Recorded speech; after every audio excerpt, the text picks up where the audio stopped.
तेरी गंगा मैली हो गई। अगर मैं गंगा को मैली कहूंगा तो लोग मुझे माफ नहीं करेंगे, क्योंकि मैं जिस देश में गंगा बहती है नाम से एक फिल्म बना चुका है।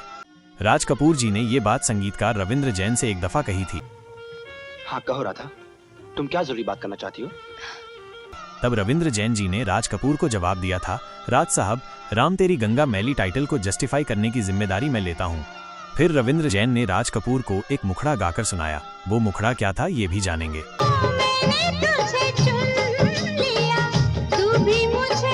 और रविंद्र जैन जी ने उसे जस्टिफाई कैसे किया ये भी हमें पता चलेगा।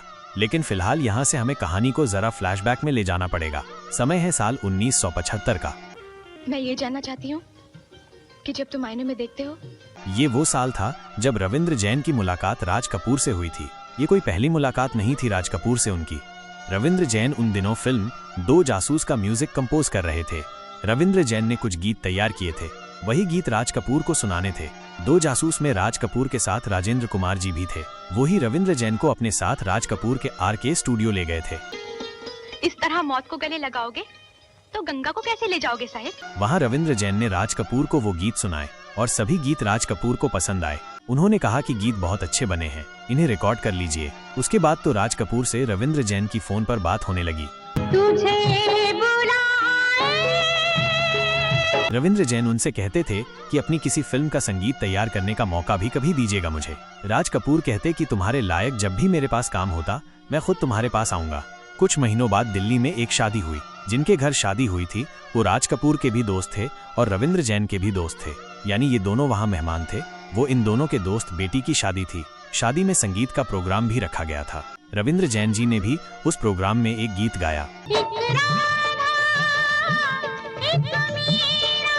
वो गीत उन्होंने काफी पहले लिखा था। गीत के बोल थे, एक राधा एक मीरा। शादी का वो प्रोग्राम 3 दिन चला। तीनों दिन राज कपूर और रविंद्र जैन की मुलाकात हुई।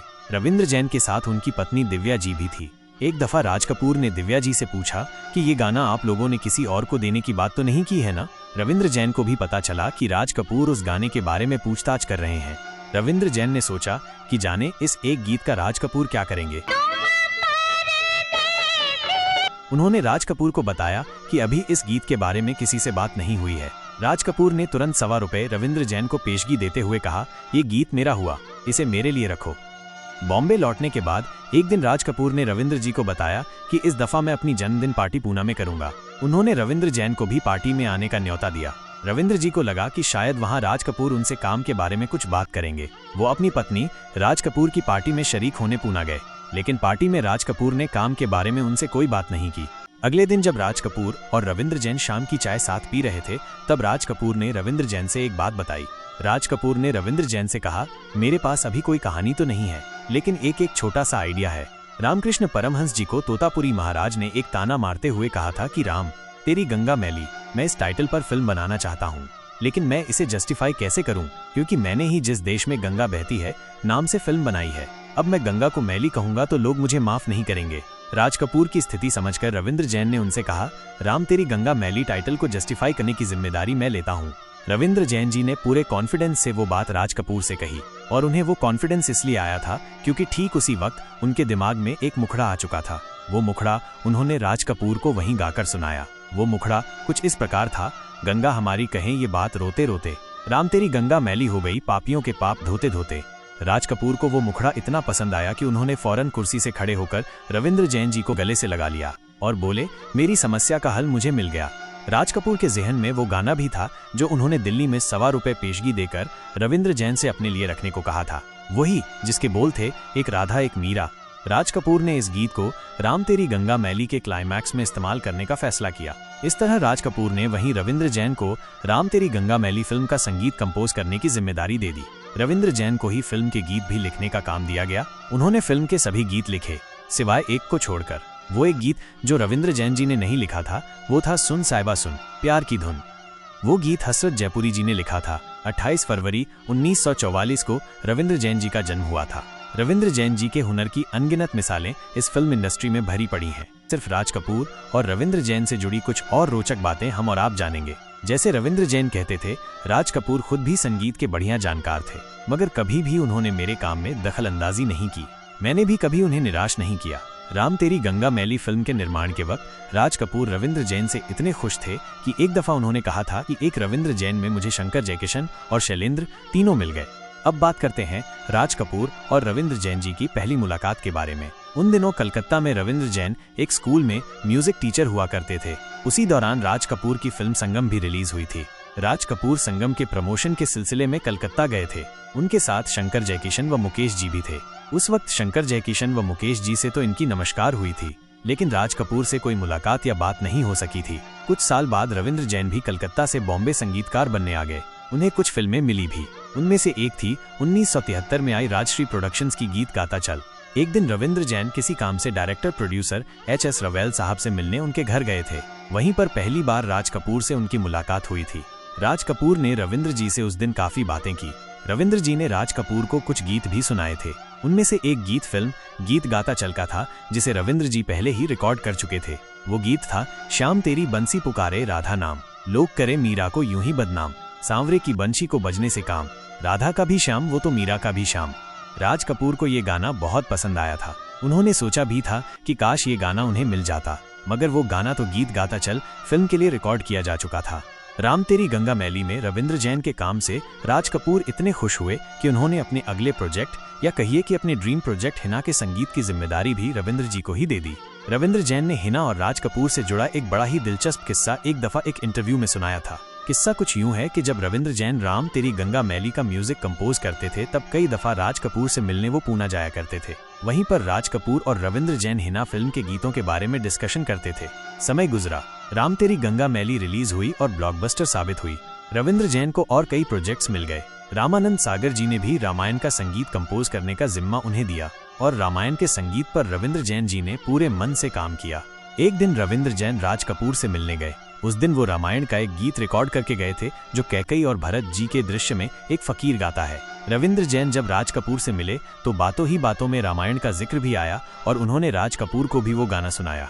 वो गाना सुनने के बाद राज कपूर बोले, अब तुम हिना नहीं कर सकते हो। राज जी की वो बात सुनकर रविंद्र जैन को बहुत अजीब लगा। वो हिना के संगीत पर पहले ही मेहनत शुरू कर चुके थे, लेकिन अब राज कपूर कह रहे थे कि तुम हिना नहीं कर सकते। रविंद्र जी ने सोचा कि ये तो गलत ही रामायण का गीत राज कपूर को सुना दिया। उन्हें परेशान देख राज कपूर बोले, तुमने रामायण का ये गाना इतना शानदार बना दिया है कि इसे सुनकर मेरे रोंगटे खड़े हो गए हैं। मुझे नहीं लगता कि अब तुम हिना के लिए जिस तरह के गाने चाहिए वो बना सकोगे। उस दिन वो मुलाकात वहीं खत्म हो गई। कुछ दिनों बाद मेजर अशोक कौल का फोन रविंद्र जैन के पास आया। उन्होंने रविंद्र जैन को बताया कि राज कपूर चाहते हैं आप उनके साथ कुछ दिनों के लिए कश्मीर चलें। ये मेजर अशोक कौल वही हैं जिन्होंने दूरदर्शन पर प्रसारित हुए शो परमवीर चक्र का डायरेक्शन किया था। मेजर अशोक कौल राज कपूर के खास थे, उनके प्रोडक्शन हाउस से भी जुड़े थे। खैर, एक दिन राज कपूर के साथ रविंद्र जैन अपनी पत्नी दिव्या व अपने एक म्यूजिशियन को साथ लेकर कश्मीर चले गए। म्यूजिशियन को वो इसलिए साथ ले गए थे क्योंकि उन्हें लग रहा था कि राज कपूर कश्मीर में हिना के संगीत पर काम करना चाहते होंगे, लेकिन राज कपूर की प्लानिंग कुछ और ही थी। राज कपूर ने 25 दिनों तक रविंद्र जैन जी को अपने साथ कश्मीर में रखा। उन 25 दिनों में राज कपूर ने म्यूजिक के बारे में एक दफा भी बात नहीं की। रविंद्र जैन हैरान थे कि संगीत के बारे में राज कपूर क्यों बात नहीं कर रहे हैं। साथ ही परेशान भी थे।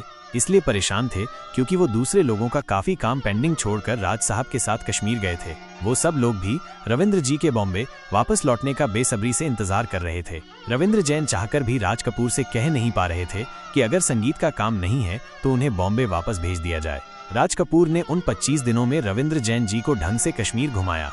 कभी शिकारे की सैर कराई, कभी पहलगाम घुमाने ले गए, तो कभी गुलमर्ग की वादियों के दीदार कराए। कुल मिलाकर उन 25 दिनों में संगीत पर ही कोई बात नहीं हुई, बाकी मौज मस्ती घूमना खाना जमकर हुआ।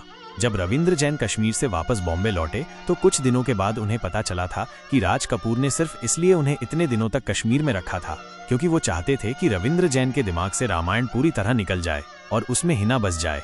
अपनी फिल्म के प्रति राज कपूर की वही डेडिकेशन रविंद्र जैन जी को बहुत प्रभावित करती थी। हम सभी जानते हैं कि हिना की मेकिंग के दौरान ही राज कपूर साहब की मृत्यु हो गई थी, लेकिन जब वो जीवित थे तब रविंद्र जैन जी ने उनके सामने हिना के 3 गीत रिकॉर्ड कर लिए थे। वो गीत थे मैं देर करता नहीं देर हो जाती है, चिट्ठिए ने दर्द फिराक वलिए और ना हमने तुम्हें देखा ना तुमने हमें देखा। ये जो आखिरी गाना है ये हिना फिल्म में इस्तेमाल नहीं किया गया था।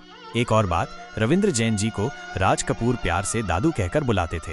वो जानते थे कि रविंद्र जैन को खिचड़ी बहुत पसंद है, इसलिए जब भी रविंद्र जैन जी का राज कपूर के घर जाना होता था तो राज कपूर की पत्नी कृष्णा जी रविंद्र जैन जी के लिए खिचड़ी बनाकर रखती थी। राज साहब को जब भी रविंद्र जैन जी को संगीत के काम के लिए अपने घर बुलाना होता था तो वो बड़े प्यार और चतुराई से फोन पर रविंद्र जैन से कहते थे, दादू, कृष्णा जी ने कहा है कि आज रात का खाना आप हमारे यहाँ खाएंगे। एक काम कीजिएगा, हारमोनियम भी साथ ले आइएगा। दिल करेगा तो थोड़ी संगीत की बात भी कर लेंगे।